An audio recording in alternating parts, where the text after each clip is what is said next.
കേന്ദ്ര സർക്കാർ പുതിയ എഥനോൾ നയം കൊണ്ടുവന്നതോടെ E20ക്ക് പുറമെ E22, E25, E28, E30 പോലെയുള്ള പുതിയ ഇന്ധന വകഭേദങ്ങളും പമ്പുകളിൽ ലഭ്യമാക്കാൻ ഒരുക്കുകയാണ്.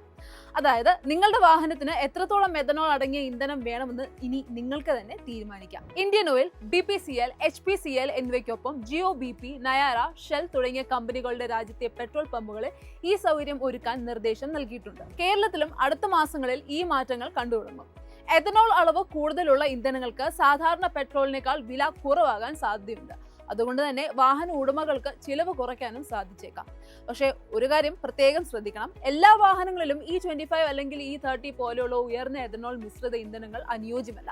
അതിനാൽ ഇത്തരത്തിലുള്ള ഇന്ധനം ഉപയോഗിക്കുന്നതിന് മുമ്പ് നിങ്ങളുടെ വാഹനത്തിന്റെ മാനുവൽ പരിശോധിക്കുകയോ കമ്പനിയുമായി ബന്ധപ്പെട്ട് ഉറപ്പുവരുത്തുകയോ വേണം. ഈ നീക്കത്തിലൂടെ ഇന്ത്യയുടെ എണ്ണ ഇറക്കുമതി ചിലവ് കുറയ്ക്കുവാനും രാജ്യത്ത് ഉൽപ്പാദിപ്പിക്കുന്ന എഥനോളിന്റെ ഉപയോഗം വർദ്ധിപ്പിക്കുവാനും ഒപ്പം കാർബൺ പുറന്തള്ളൽ കുറയ്ക്കുവാനാണ് സർക്കാർ ലക്ഷ്യമിടുന്നത്.